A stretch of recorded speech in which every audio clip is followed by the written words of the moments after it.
Olá, bem-vindos a mais um debate virtual de Money Report. Hoje o nosso tema é oportunidades que se abrem no período pós-pandemia. E por que nós estamos falando sobre esse tema? Porque o dólar está perto dos R$ 6 e com isso o Brasil ficou muito barato para investidores estrangeiros. Será que eles ainda estão interessados nas empresas brasileiras? A pandemia abriu espaço para uma onda de reestruturações financeiras? Grandes grupos nacionais podem se aproveitar do cenário para provocar uma onda de consolidação nos mercados? Essas e outras perguntas serão respondidas pelo time de especialistas escalados por Money Report. São eles: Jean Gunnar Karsten, presidente da JBFO GPS Reliance; Piero Minardi, sócio-diretor da Warburg Pincus; e Renato Oschmann, advogado com larga experiência no mundo societário e justamente de fusões e aquisições. Então, hoje nós vamos abrir o nosso debate com o Jean.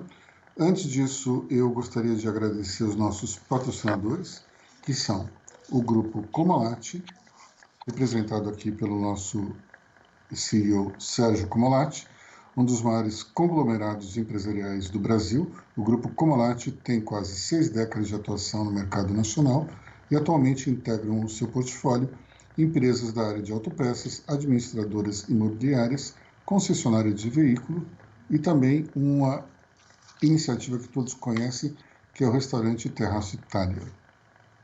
Também agradeço a Solstic, representada por seu CEO, Flávio Batel, ou melhor, Managing Partner da Solstic Advisors, que é uma empresa especializada em fusões e aquisições com atuação em todo o Brasil e com presença exterior através dos seus escritórios em Nova York e em Londres.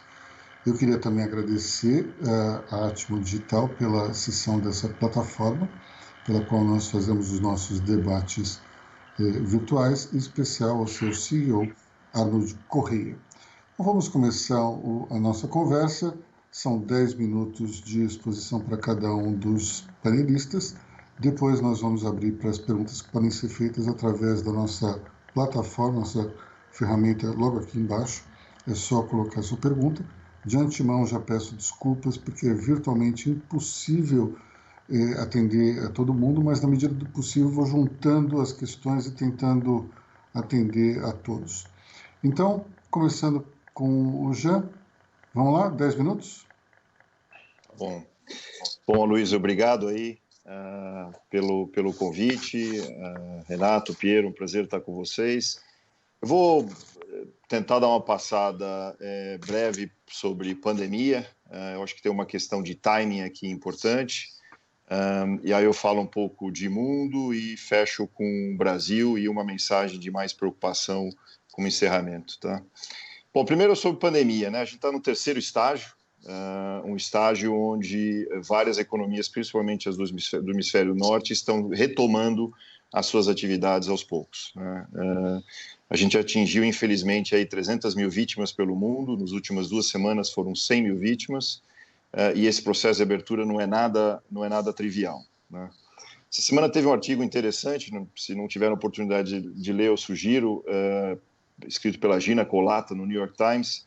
Ela retoma algumas das pandemias históricas desde 1300 e ela fala basicamente de como é que as pandemias terminam, né?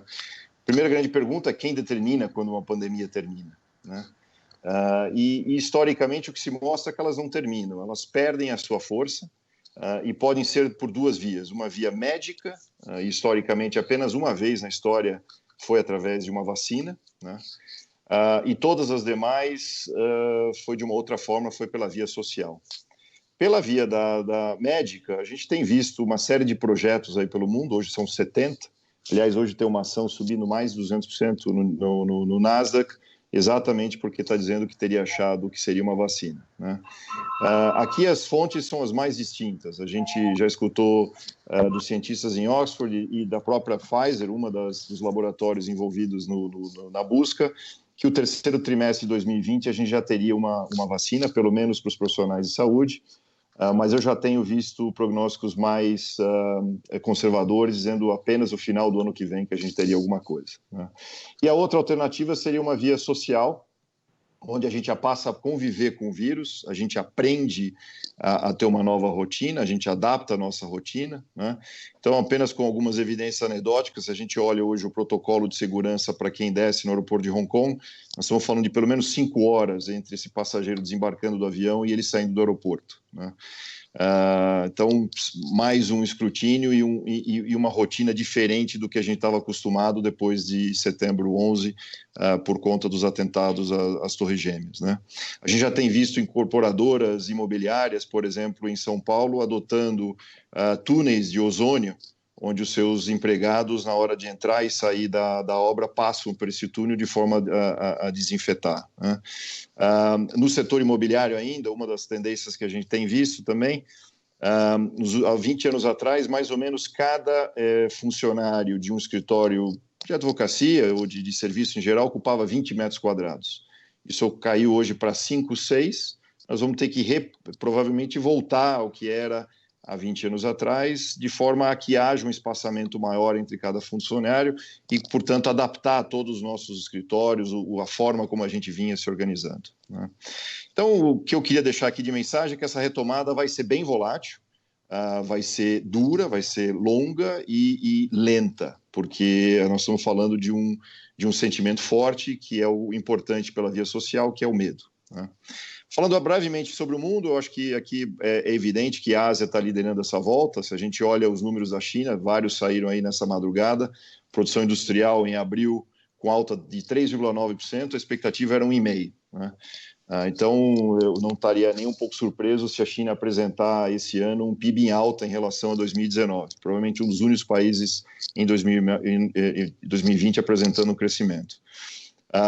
Olhando um pouquinho das evidências anedóticas, né? Disney Xangai, semana passada, abriu para 1/3 da capacidade e vendeu todos os ingressos em 10 minutos, né? Então, o Wuhan, no último domingo, identificou 6 casos, né? O epicentro aí da pandemia.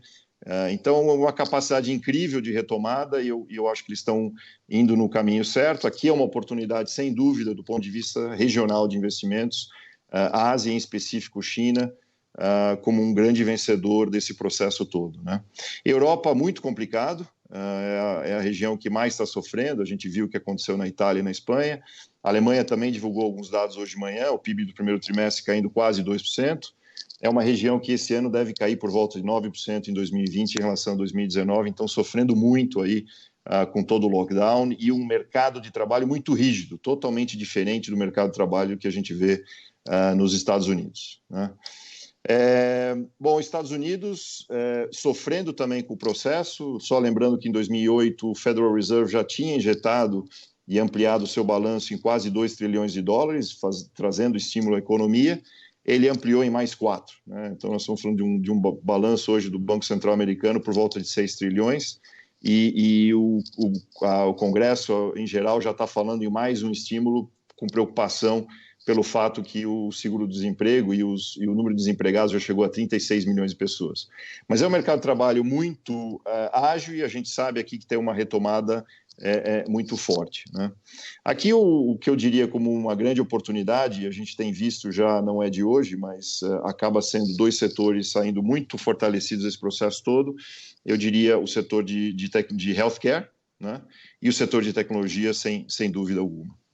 Falando um pouquinho de Brasil, situação bastante complicada, tem o lado político e o lado econômico. Político não vou comentar hoje, é no mínimo um desastre, para não deixar em branco, e o econômico complicado, né? A gente está falando de um PIB caindo entre 6% e 7%, uma inflação na faixa de 1% para o ano de 2020, e uma Selic provavelmente, uma taxa de juros provavelmente mirando aí para os seus 2%, vai ficar entre 2% e 3%.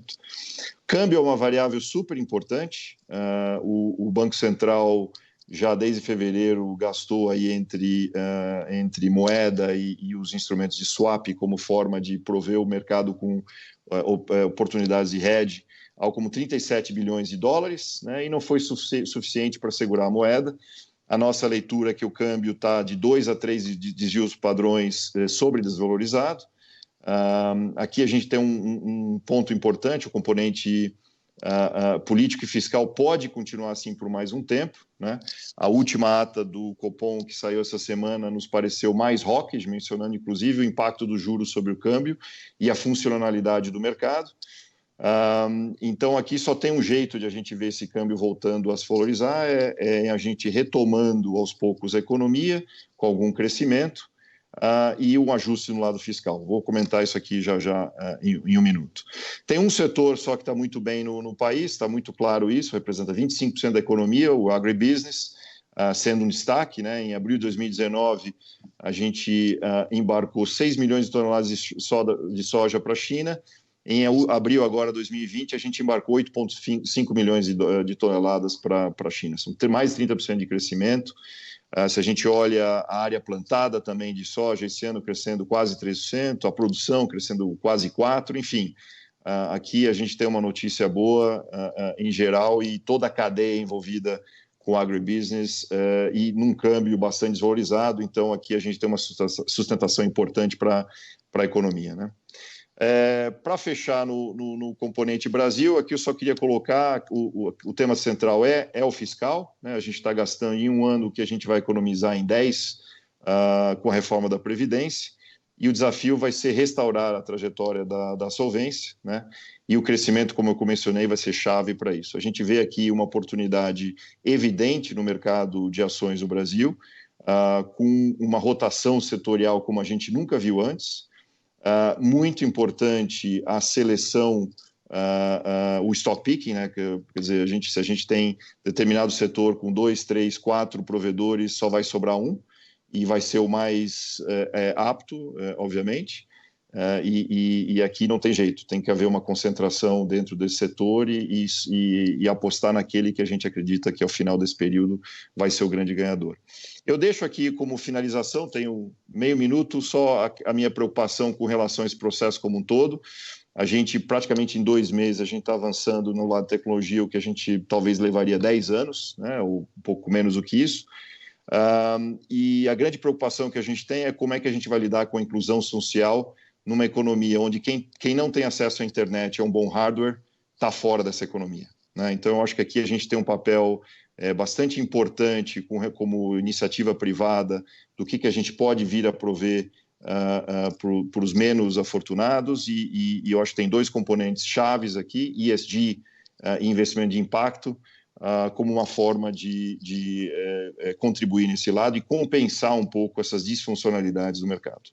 Eu paro por aqui, Aloysio, e deixar os demais contribuírem também. Muito obrigado, Jean. Eu queria fazer 3 comentários. O primeiro é que, sobre essas 5 horas de desembaraço no aeroporto de Hong Kong, me lembrou muito o que aconteceu em Israel pós-atentado às Torres Gêmeas, algo muito semelhante. Depois, com o tempo, acabou se normalizando. Talvez estejamos na mesma trilha e tenhamos uma normalização rápida. Segundo, sobre essa questão do ozônio, só um comentário. Eu vi do Cláudio Lottenberg 2 ou 3 dias atrás, num debate virtual que fizemos, que ainda não existe uma comprovação científica dos efeitos de desinfetação, sei lá, coisa que o valha, do ozônio. Quer dizer, é uma tecnologia que está sendo utilizada, mas os médicos ainda estão um tanto quanto reticentes em relação à eficácia desse produto. E, por fim, sobre a inclusão social dos hardwares, é realmente uma coisa importantíssima, mas me preocupa também a recessão que se avizinha, especialmente porque essas classes mais baixas, além de não terem acesso a equipamentos de computação, também não terão nem empregos e muito menos alimentos. Então, é uma situação dramática que nós temos a enfrentar pela frente. Vamos agora passar a palavra para o Piero Minardi, e depois esses temas todos serão discutidos novamente com o Jean. Bom, eu vou tentar ser tão disciplinado quanto o Jean foi aí, então só em termos da estrutura da fala dele, mas também em relação ao tempo, tá? Mas muito obrigado aí pela oportunidade. Eu vou até encarar isso um pouco mais pelo lado da minha praia, que é a praia do private equity, do investimento privado, né? E onde estão essas oportunidades? Quer dizer, o private equity no Brasil é uma indústria que já está há 20 anos aí, é uma indústria que já formou uma geração, um ecossistema de muito alta qualidade do ponto de vista de ter gestores e ter prestadores de serviço de primeira linha. E eu acho que o histórico do private equity, muitas vezes, ele é subestimado, ele não vou dizer subestimado, mas ele é muito pouco visível para grande parte da sociedade, né? Então, para dar alguns números aí para vocês, dos quase 170 IPOs que a Bovespa teve desde 2006, 46% deles têm ou tiveram private equity por trás, né? E de 2010 para cá nós estamos falando em quase 70% deles, né? Então o cidadão brasileiro hoje ele não sai de casa, né? Ou quando voltar a poder sair de casa sem lidar com empresas que tiveram ou que têm private equity. Eu posso falar uma lista delas aqui para falar de saúde, desde Redditor, DASA, Fleury. Se eu for falar de alimentos, eu falo de Camil Alimentos. Se eu falar de serviços, a gente vai falar desde Rappi, Log, McDonald's, Burger King, as faculdades, as universidades, Estácio, tem até uma infinidade, né? Então, a presença do private equity, o papel dele no desenvolvimento das empresas, da sociedade, do mercado de capital brasileiro, já é muito marcante, né? Eu poderia fazer uma sequência imensa aí de negócios, né? Mas eu acho que na retomada vai ter uma oportunidade enorme para esse tipo de capital, porque ele é um capital de longo prazo, ele é um capital que toma risco, ele é um capital que apoia os empreendedores, gera emprego, formaliza empresas, né? Torna essas empresas competitivas, muitas vezes contra algumas empresas que vêm de fora do país, ou seja, então ele é um capital muito virtuoso, ele é um capital que agrega muito, muito mais do que é visível, né? Então eu vou fazer esse primeiro disclaimer aqui nesse sentido, e pensando já aí onde é que a gente está nas oportunidades na retomada. Você tem o capital de private equity aí especializado. Algumas das coisas que eu tocou, quer dizer, uma grande preocupação que a gente tem, o ESG é permanente, até nas diligências que a gente tem feito, os compliance, tanto do ponto de vista ambiental, do ponto de vista de igualdade, oportunidade, tem muitas das virtudes aí que são importantes para o desenvolvimento de longo prazo. E é um capital de risco que vem para ficar 4, 5, 6 anos, ele não é um capital que vai correr no primeiro mês ou no segundo mês, porque precisa cobrir posição, ou porque o país não serve mais, ou stop loss, ou coisa do tipo. Não é isso, é uma natureza muito diferente, né?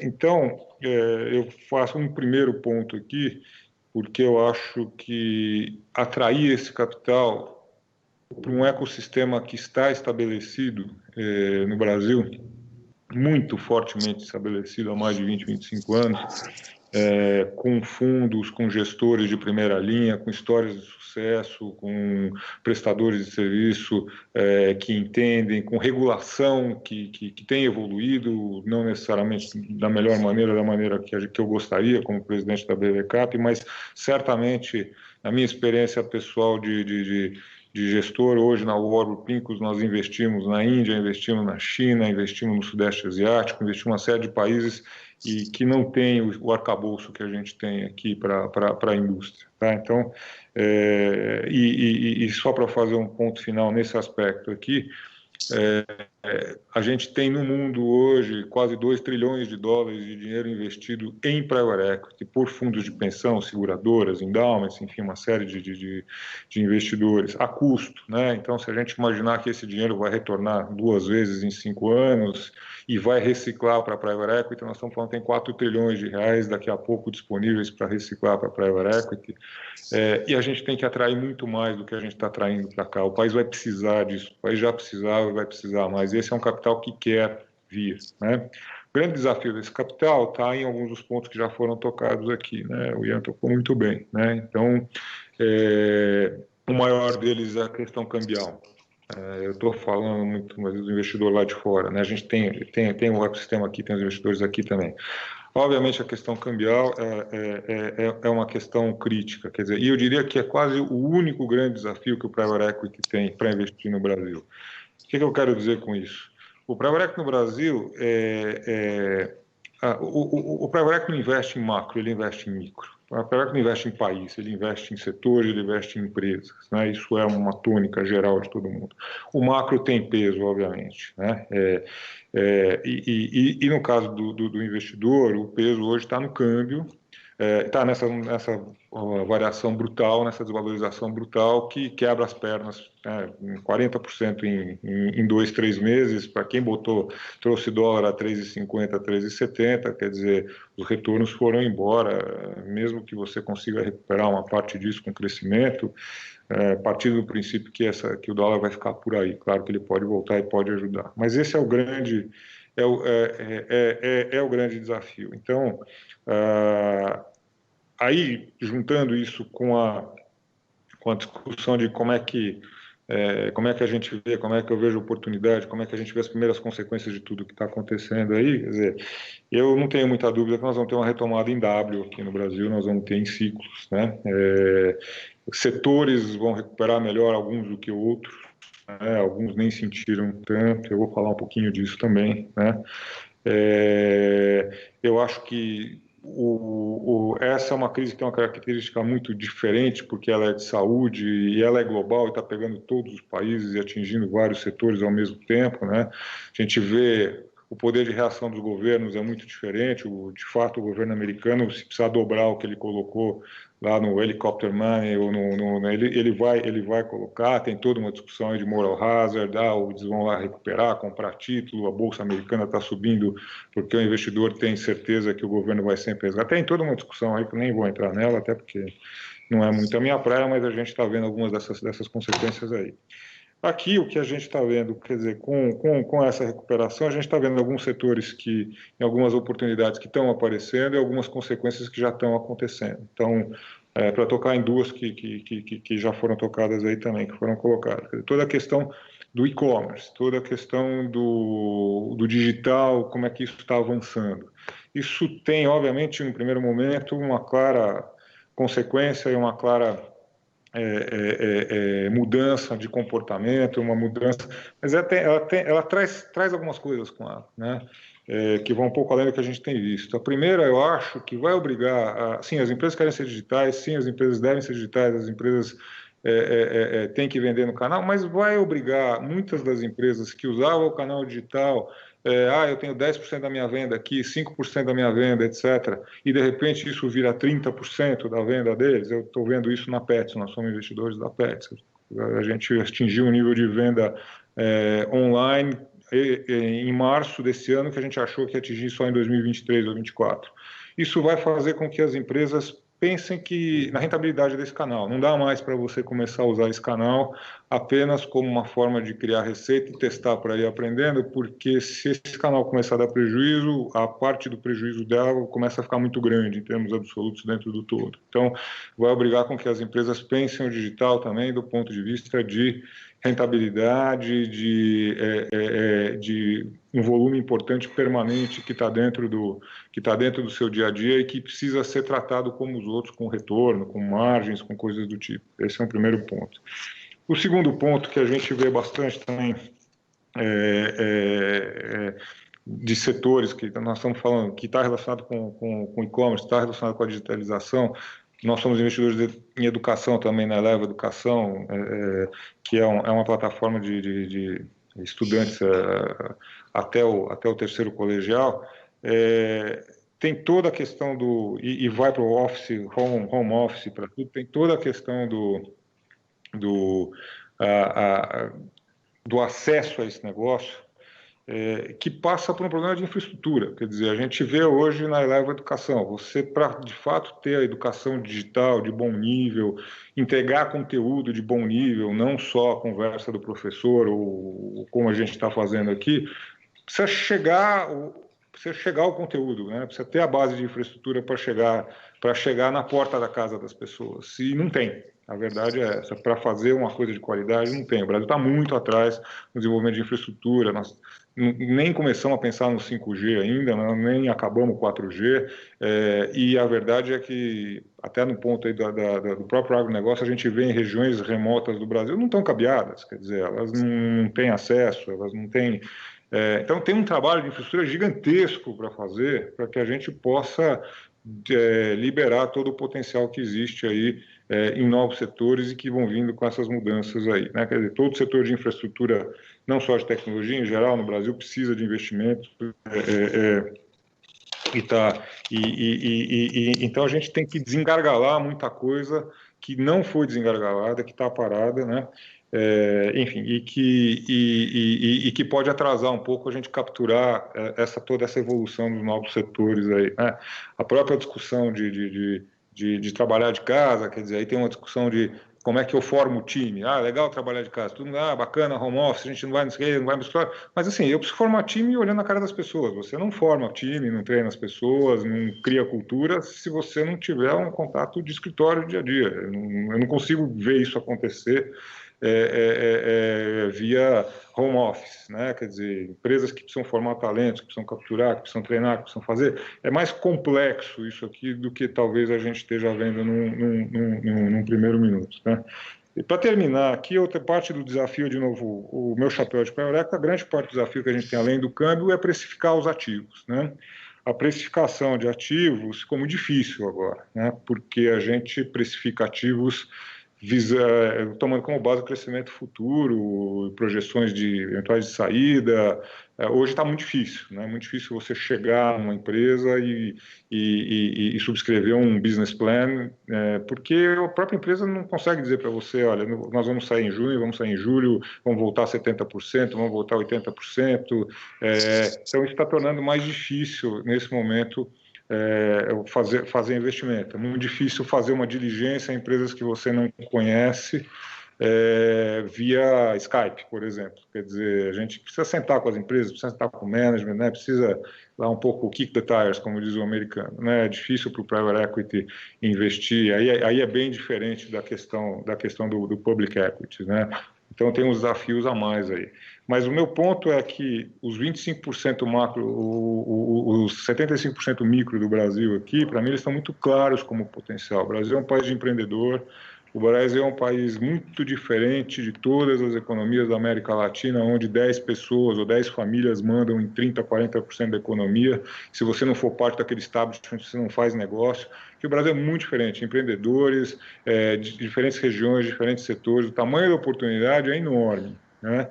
E o tamanho da necessidade de capital que tem para desenvolver esse setor do setor privado, muito grande, a oportunidade é muito grande, os empreendedores brasileiros são muito bons, né? Então, eu vejo em diferentes setores muitas oportunidades, vai ter reestruturação, vai ter oportunidade de crescimento, a gente pode falar um pouco mais disso, mas a primeira mensagem é muito nesse sentido aqui. Eu acho que fiquei no meu tempo aí. Muito obrigado.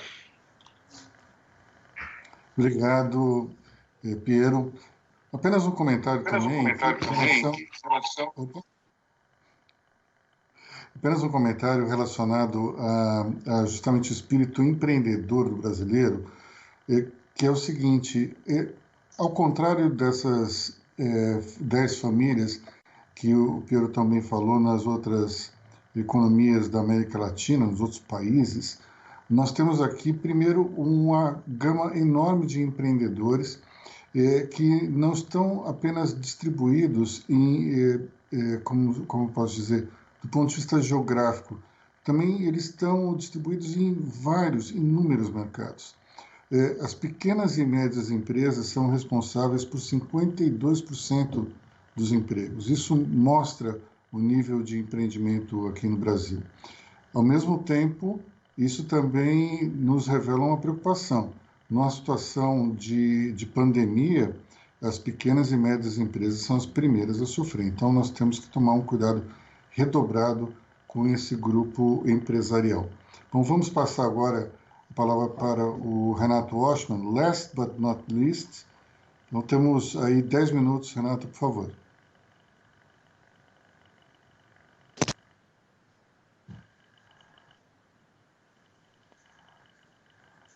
Oi. Primeiro, Cris e Luiz, obrigado mais uma vez pelo convite para participar.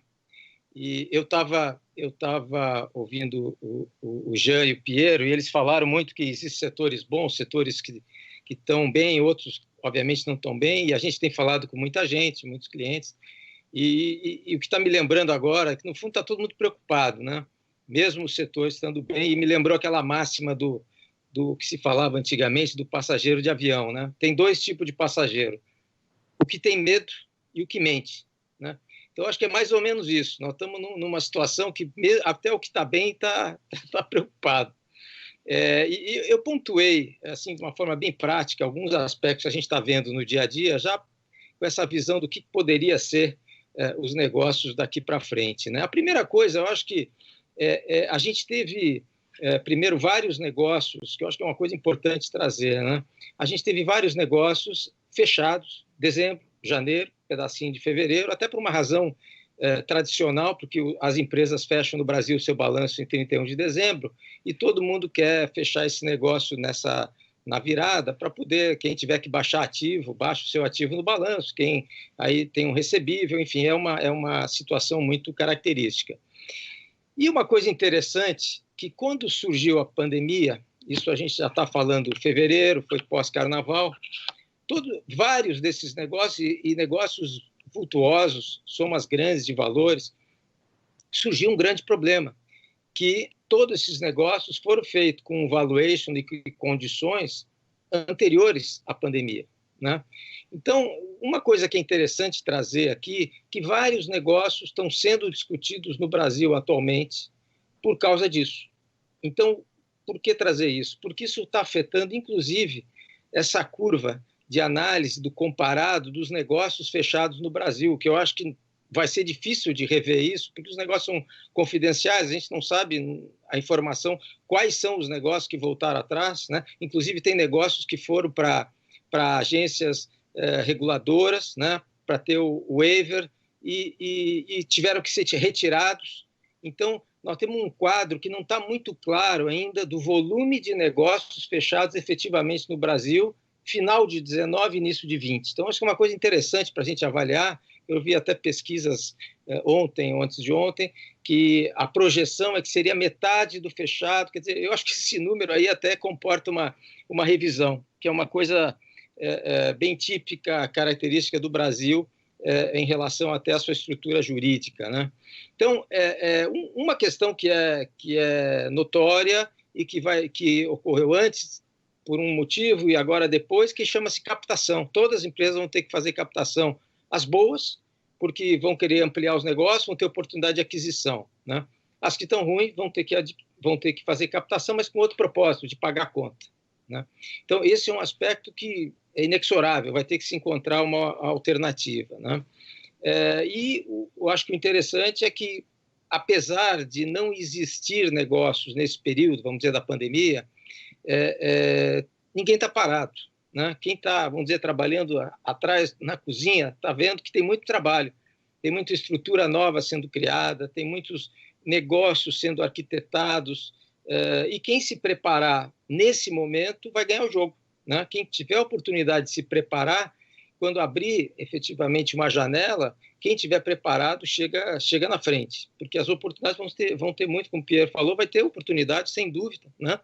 Mas a oportunidade é para quem está preparado e presta atenção, né?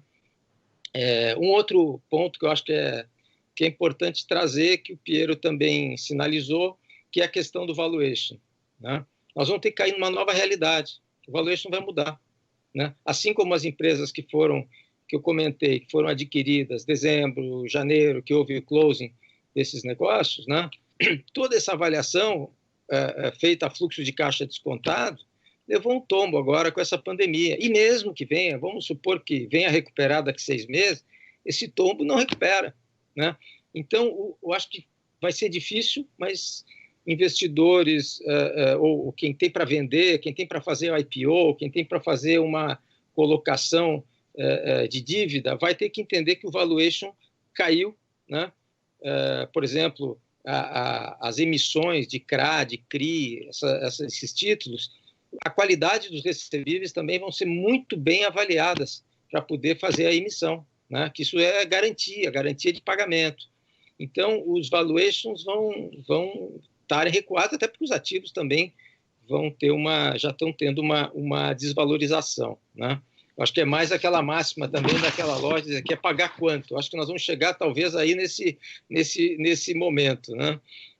Agora, eu acho que nosso tempo aqui é curto, tem muita coisa para falar até, mas eu queria trazer algumas coisas que a gente está identificando no trabalho do dia a dia, que é, eventualmente, um lado bom da coisa, né?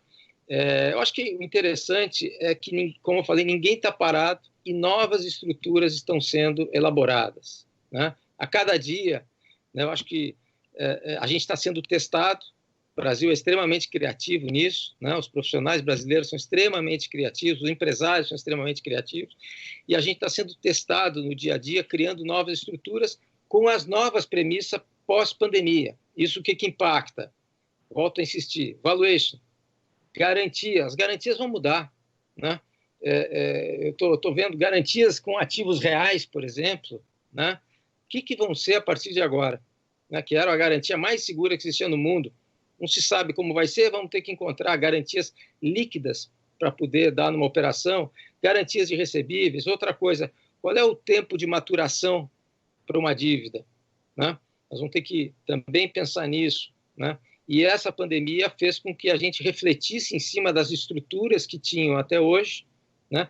Para se tentar, pelo menos, corrigir para uma eventual nova situação como essa, né?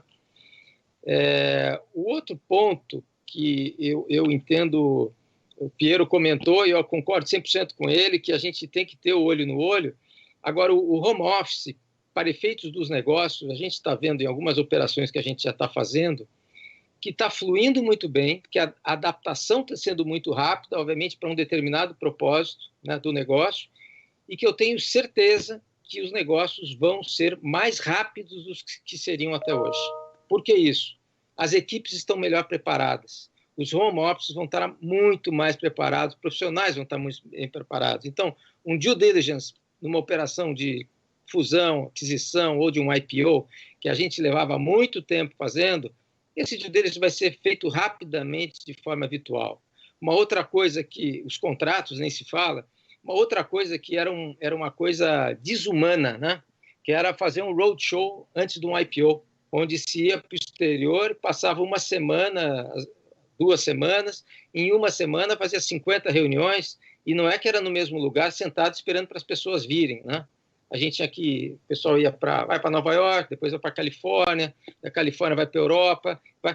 Eram reuniões que, sinceramente, se você espremer, elas eram quase que improdutivas, porque as pessoas que estavam fazendo o offering, as pessoas que estavam apresentando a companhia, chegam cansadas, fuso horário, preocupadas com a reunião seguinte, não estavam nem preocupadas com aquela reunião seguinte para pegar o voo, né?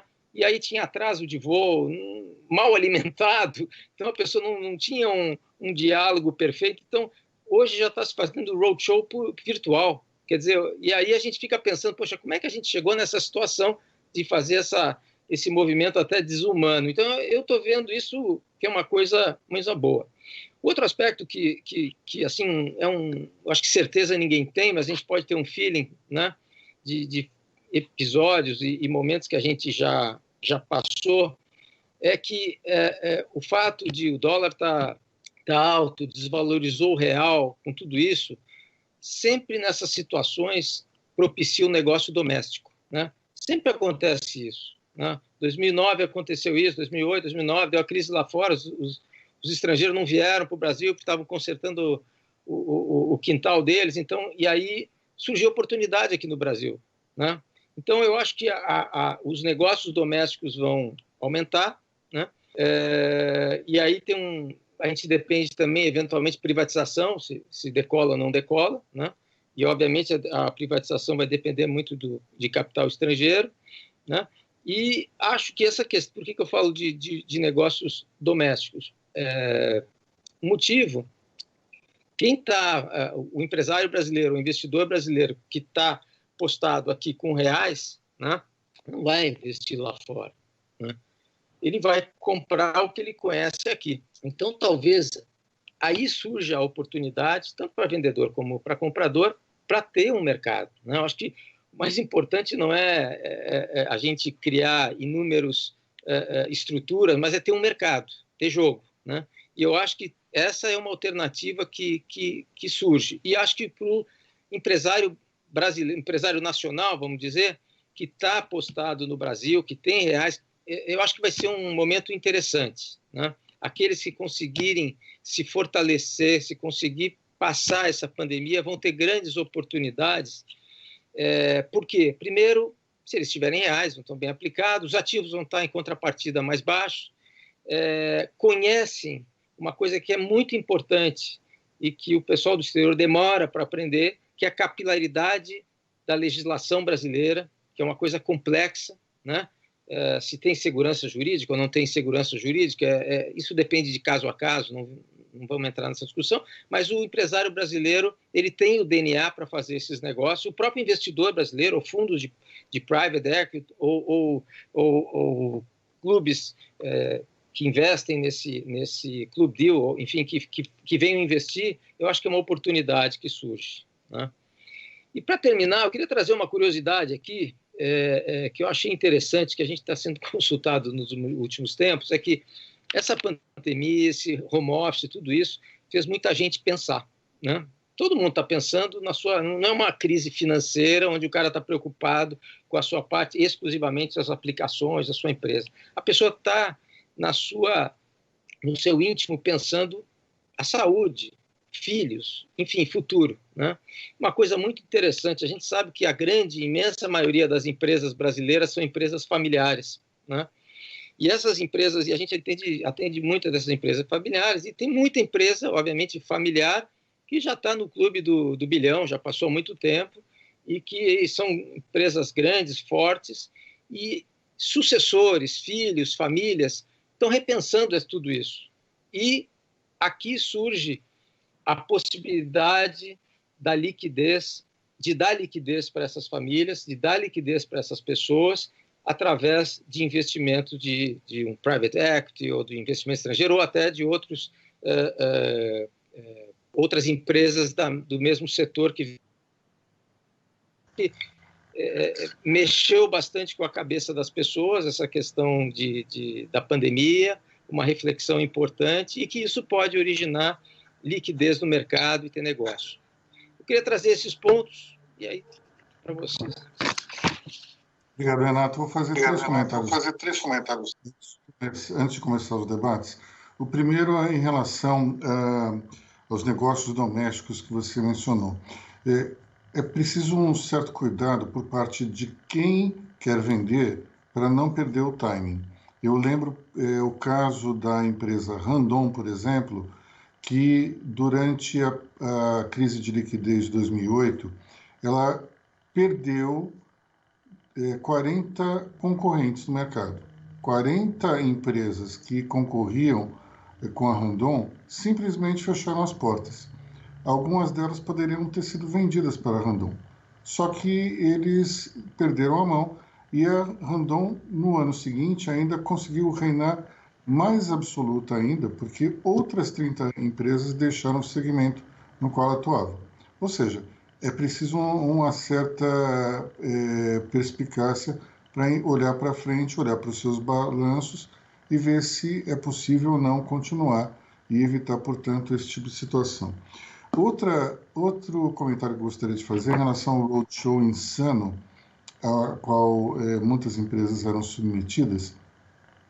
Isso, muitas vezes, a culpa é da própria empresa, porque aceita condições um tanto quanto indigentes no afã de tentar falar com o maior número de pessoas possível.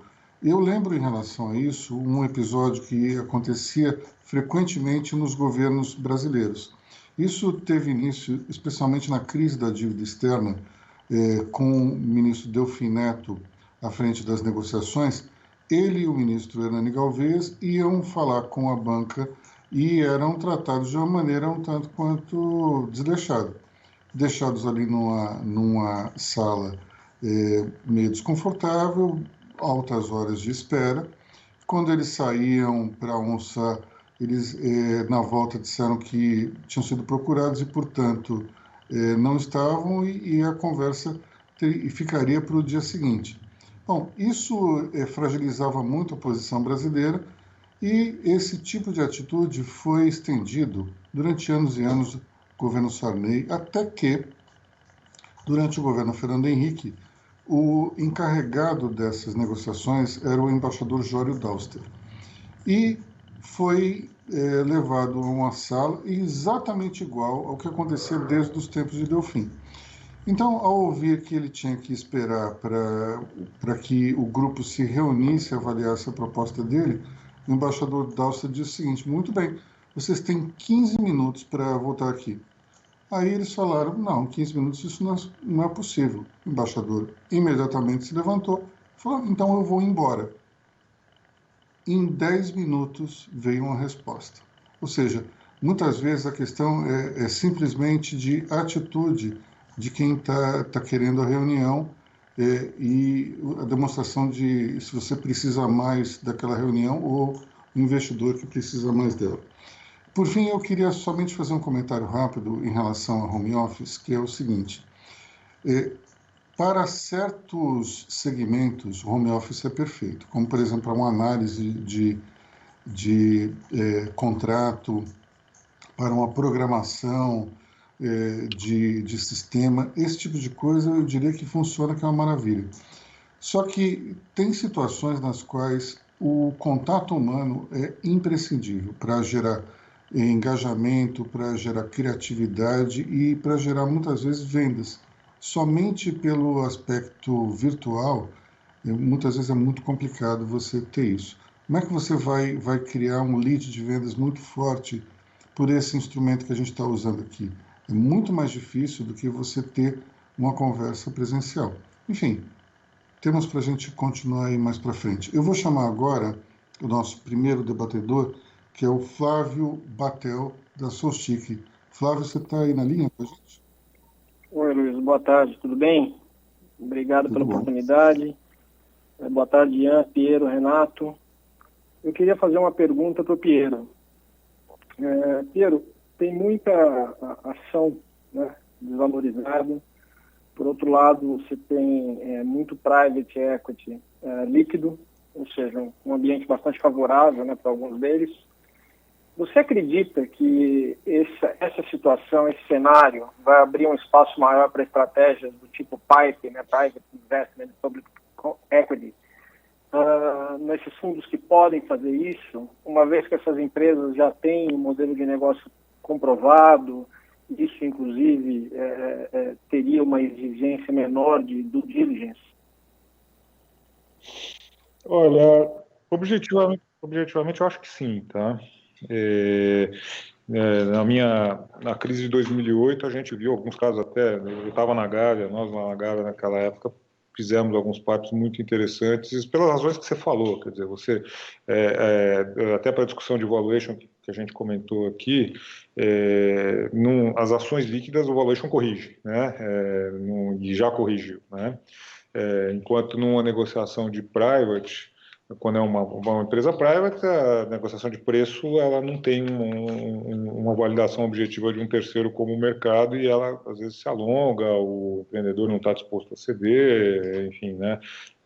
Não precisa ceder, né? Aqui você tira essa discussão de valuation. Se eu, private equity, gosto do valuation, e se esse valuation corrigiu, como quase todas as ações corrigiram, que for atrativo, a gente tem um bom caminho de fazer. Então, eu esperaria que isso acontecesse sim, que a gente vai ver, né? E algumas dessas empresas podem se beneficiar de ter um capital, né, muitas vezes até de fazer uma emissão primária para captar dinheiro com base nesse preço de ação. Isso é interessante.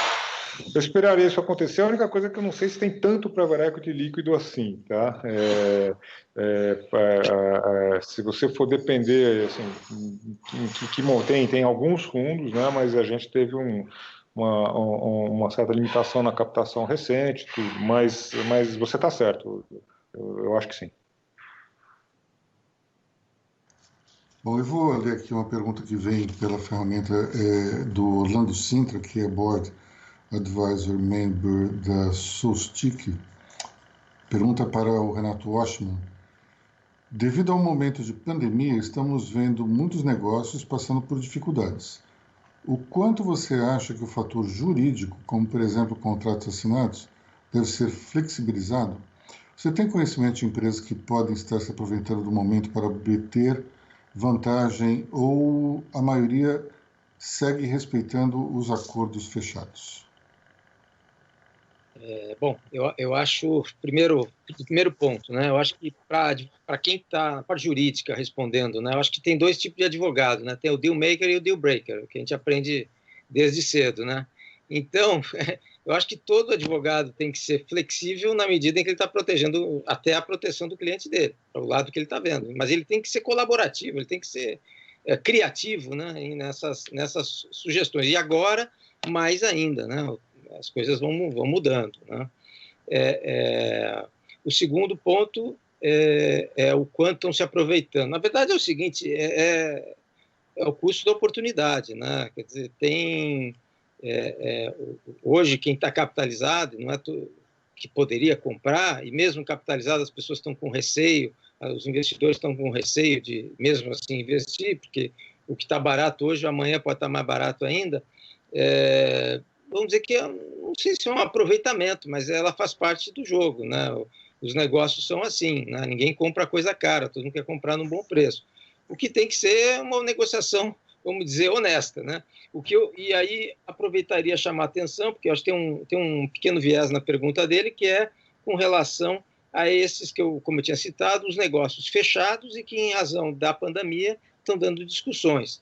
É normal, né? Isso acontece. Então vai para uma arbitragem, vai para o judiciário, vai para uma situação de tentativa de solução do litígio, né?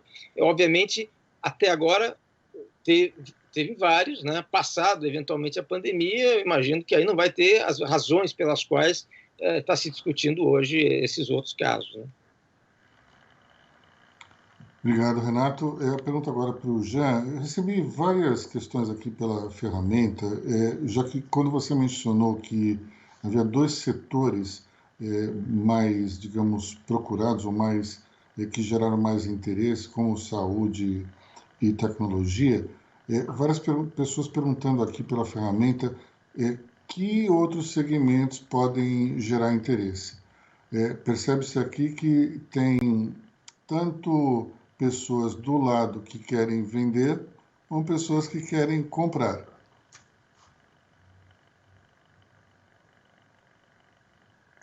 Acho que seu microfone está desligado. Oi, Aloysio. Bom, biotecnologia, a parte de healthcare, não é um dos fortes no Brasil, né? Então, infelizmente, a não ser um pouco o lado que o Piero colocou, na parte de diagnóstico e serviços e hospital, mas a gente não tem hoje uma integração de universidade com pesquisa, com biotech, enfim, com funding disponível.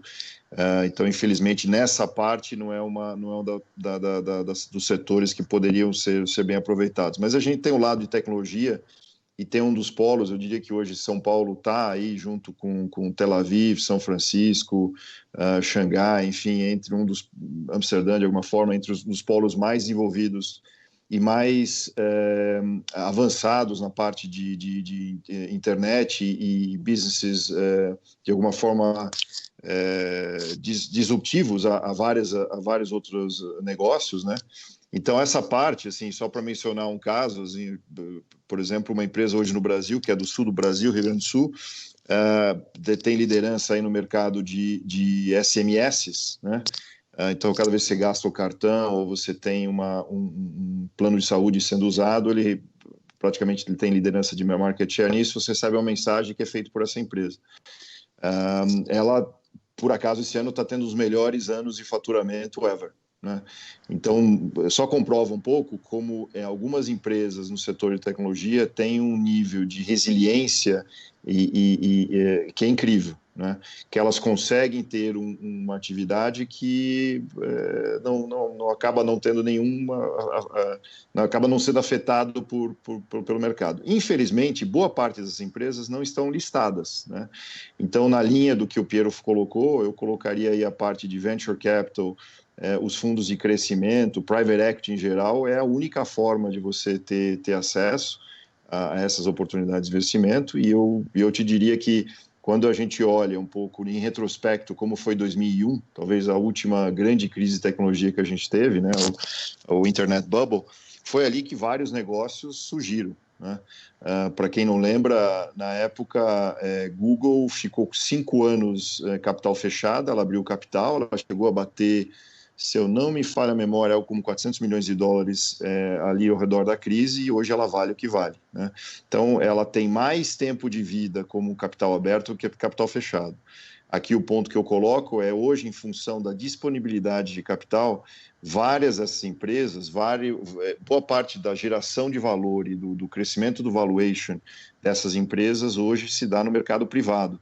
Por isso, o investimento via Venture Capital e Private Equity é essencial. É a única forma de você participar nesse movimento, e eu te diria que, infelizmente ou felizmente, são nas crises que a gente vê a criatividade aflorando, né?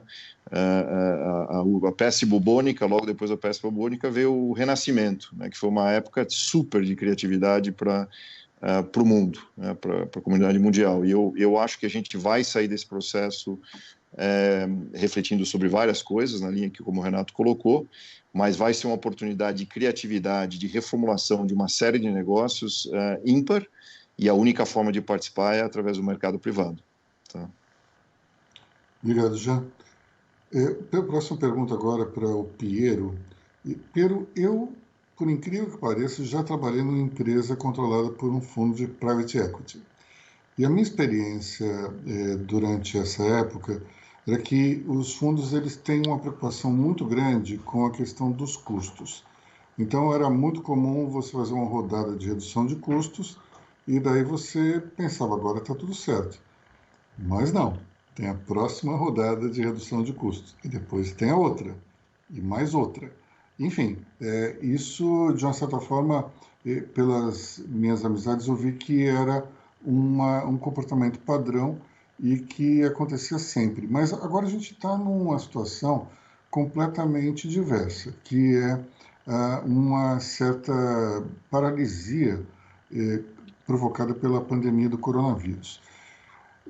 No que vocês começarem a investir novamente, empresas nesse pós-isolamento, vocês vão continuar preocupados com a questão dos custos mais ainda, ou vão pelo menos dar um tempo para que essas empresas consigam se encontrar dentro do mercado? Então, Aloysio, eu vou discordar frontalmente de você, tá? Então, eu não sei exatamente que experiência você teve ou com quem foi, tá? Eu acho que tem alguns tipos de fundos, quer dizer, o fundo de private equity não é uma coisa homogênea, né? Então, você pega o fundo que eu trabalho hoje e o fundo que eu trabalhei anterior, que foi a Gávea, e aqui são casos de equity growth fund. Nós somos fundos de crescimento, né? Nós investimos em crescimento. O Warburg não investe em empresa alavancada, né? Normalmente as empresas que lá fora fazem aqueles leverage buyout, se alavancam, então a questão do custo, da margem para poder pagar a dívida, venda de ativo, para poder desalavancar, etc., é o tema prioritário. O lado direito do balanço vira prioritário para esse tipo de empresa. Para o tipo de empresa que a gente investe, o lado esquerdo do balanço é importante. Importante para os ativos crescer, fazer o EBITDA crescer, fazer os ativos suarem, render, né? Mas essencialmente crescimento. E, francamente, na minha experiência de private equity, desde 99, eu já tive em outras casas, além de Warburg e de Gávea, eu não tenho nenhuma dúvida que para o private equity no Brasil, a tese é uma tese de crescimento. Ela não é uma tese de leverage buyout, ela não é uma tese de redução de custo, porque o fundo que investe pensando só em redução de custo, você não cria uma empresa para amanhã, você tem que criar uma empresa para daqui a 4 anos, para daqui a 5, uma empresa que seja sustentável, que seja líder, que tenha marcas, ativos, que tenha um franchise importante perante ao consumidor, aos stakeholders, etc. Você não cria isso cortando custo. Quer dizer, obviamente que o corte de custo é importante, obviamente que, né, existem frases famosas que custo é que nem unha, se você não prestar atenção ele cresce mais do que deve, etc. Eu não estou nem desafiando esse tipo de coisa, porque eu acho que mas isso não é de fundo, isso é de uma boa gestão em geral. Tá? Então, eu não tenho nenhuma dúvida que a tese no Brasil é essa tese de crescimento, e os melhores fundos que estão no Brasil, os fundos de private equity que têm dado resultados, se você olhar, eles essencialmente têm focado muito mais crescimento do que isso. O que os fundos podem e devem fazer, e empresas que estão em alto crescimento, e a gente faz bastante, vários outros fazem, assim, as empresas que estão com alto crescimento, elas são empresas em que você tem um empreendedor, um grupo de gestores à frente, tá? E que lidar com crescimento num ambiente que nem o do Brasil é um desafio tremendo. Então, a chance do empreendedor crescer, dobrar o negócio dele e estar numa situação de cobertor curto, em que ele cresce e a organização não cresce junto com ele, tá? É muito grande. Então, o bom fundo de private equity, a minha experiência pessoal, né, e eu sei que tem outras diferentes, assim, deixa o empreendedor trabalhar, deixa ele focar no crescimento, deixa ele liderar essa parte, ajuda ele no que você pode ajudar, trazendo processos, governança, tendo certeza que a empresa foca no que tem que na infraestrutura para que ele possa continuar crescendo, porque senão o sujeito não consegue fazer tudo, né? Então eu vou dar um exemplo, aí eu vou tomar a liberdade de dar um exemplo de um caso nosso aqui que eu acabei de comentar, que é a Pets. Quer dizer, a Pets é uma cadeia que saiu de 15 lojas e vai chegar a 120 lojas esse ano possivelmente, né? Em 3 ou 4 anos, uma parte muito importante, muito crítica desse negócio. Durante esses 3 ou 4 anos, é formar 80, 90 gerentes para ter nessas lojas, porque senão a tese de crescimento não vai se estabelecer, o teu negócio não vai estar lá. Então, focar nesse crescimento em processos que a empresa forme seus recursos humanos, através de um comitê, através de um conselho de administração que tem gente especializado nisso, etc., é crítico, né? E muitas vezes o empreendedor está lá na frente e vai fazendo isso do jeito que dá, junto com as outras coisas, e aí você perde um pouco o foco. Então, para o teu ponto, eu acho que não vai ser diferente no que vem aqui agora, tá?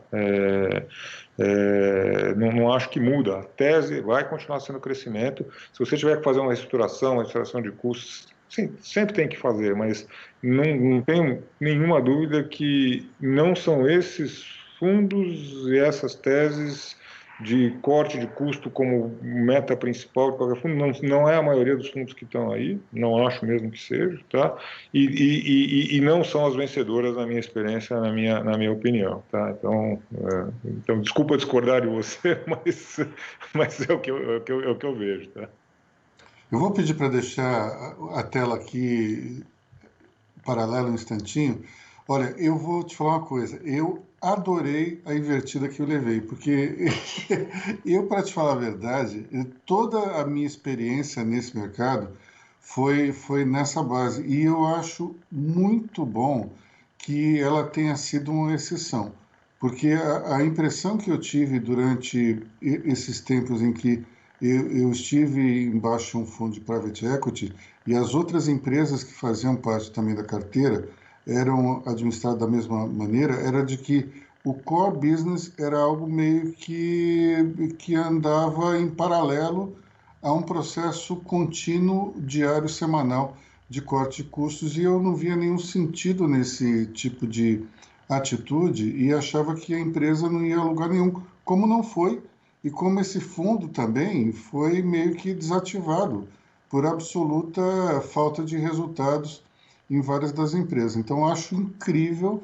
que a minha visão particular desse mercado, ela seja, de fato, uma experiência mal resolvida e apenas, digamos, uma exceção à regra. Muito obrigado pelo esclarecimento. Eu até acho assim, se você olhar a lista das empresas investidas por fundo de private equity, olha para todas elas foram histórias de crescimento, quer dizer, as boas histórias que eu estava comentando com vocês, aí as 80 empresas que listaram na bolsa e as outras 200 que foram vendidas, você olhar, as histórias são muito mais de crescimento, de fundos que ajudaram do que nessa linha que você falou. Entendeu? Mas, enfim, eu não estou dizendo para você que não exista esse tipo de coisa de situação, eu só acho que no Brasil não é um modelo vencedor. Entendeu? Sem dúvida alguma não é. Uma pergunta aqui para o Renato Ostman, que fala o seguinte, sobre esses negócios que estão por vir. Então, o valor da venda caiu por conta do dólar e, além do mais, a pandemia vai mexer com o faturamento das empresas e, portanto, o valuation vai cair também. Como é que você tem lidado com o espírito dos empresários que estão querendo vender as suas empresas diante dessas duas questões? Quer dizer, o que ele vai receber em dólar já seria menor e depois esse próprio valor vai sofrer um reestudo em função da desvalorização natural da empresa em função da paralisia econômica. Bom, eu acho, primeiro, é uma explicação técnica que tem que convencer. Né? Primeiro, essa questão, a projeção do faturamento, que você faz 2, 3 ou 5 anos, né? E você traz essa projeção para o negócio, mas é um dado técnico, né? É o faturamento da empresa, isso aí não tem como fugir.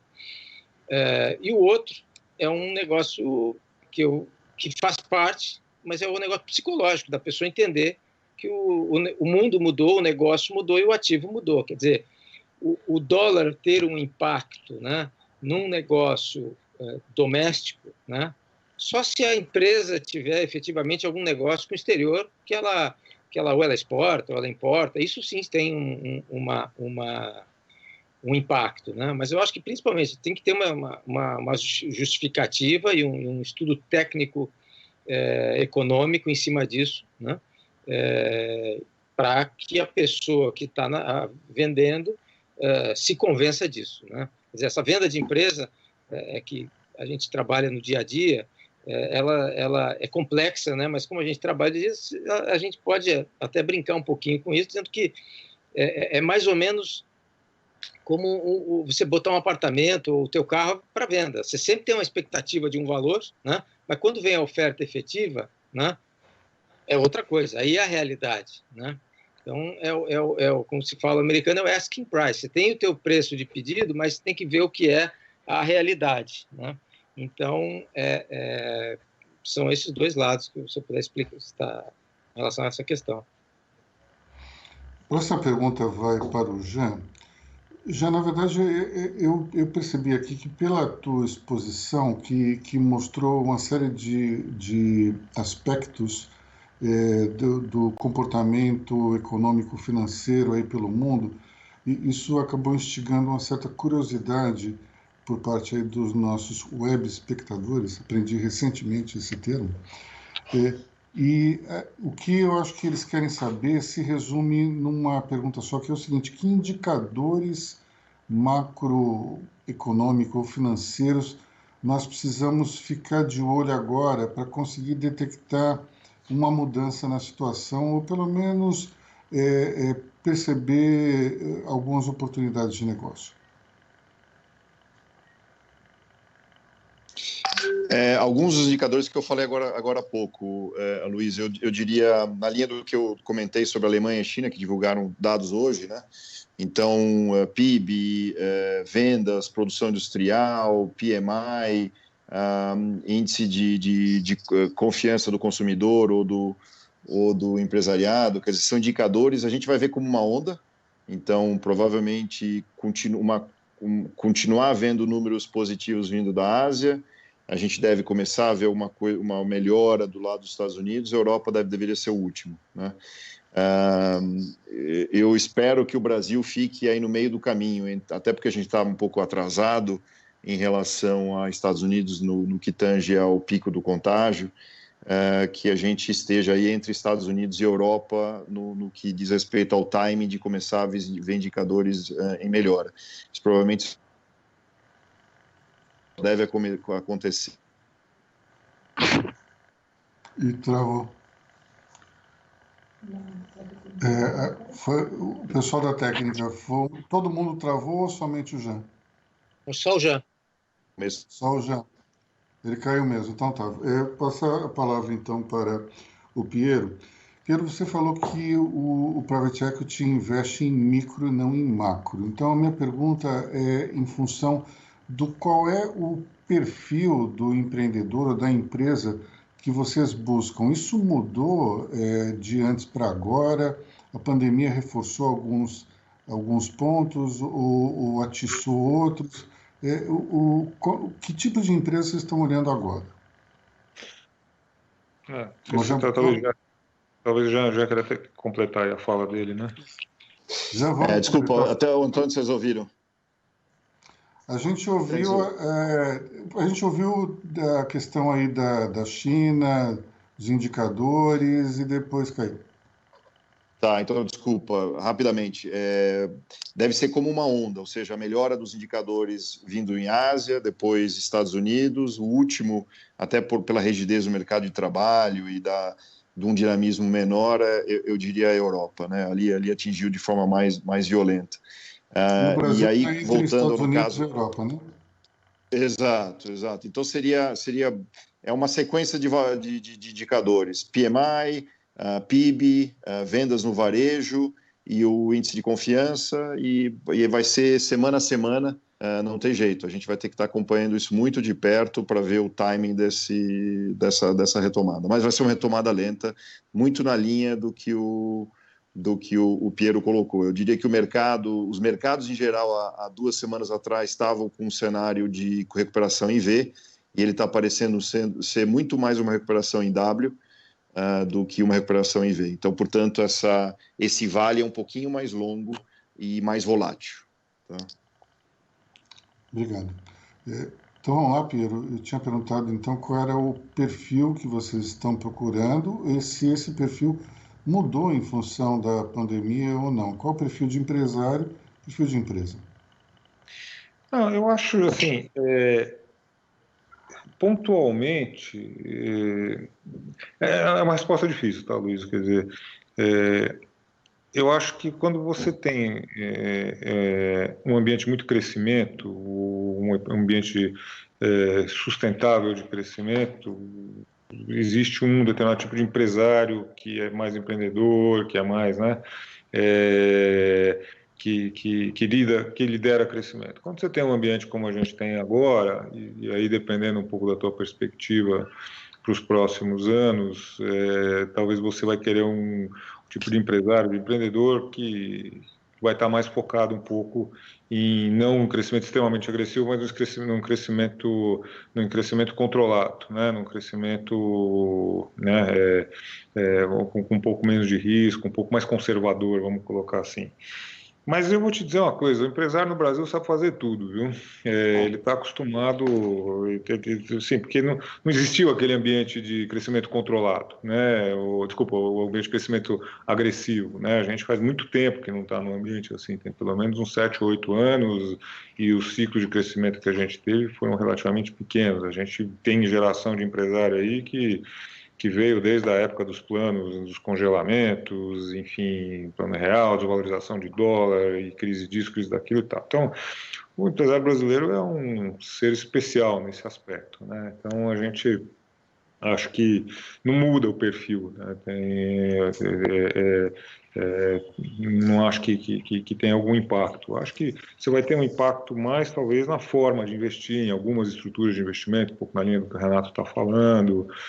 Vai ser difícil você precificar o straight equity, né? Você vai querer precificar com algum tipo de instrumento híbrido, coisas desse tipo, porque muito mais para refletir a incerteza que você tem do valuation. O empresário, ele, assim, é muito interessante lidar com o empreendedor, todos vocês já lidaram, quer dizer, ele tem uma visão, ele tem uma confiança, ele acredita, ele mostra aquele plano para você com convicção, muitas vezes você acha agressivo e ele defende aquilo, né, com unhas e dentes e tudo, porque acredita, de fato, né? Mas nesse momento está mais difícil ter visibilidade, né? É muito difícil alguém contar para você, dizer, olha, eu sei, aposto que daqui a 1 ano e meio eu vou estar vendendo tanto, eu vou estar...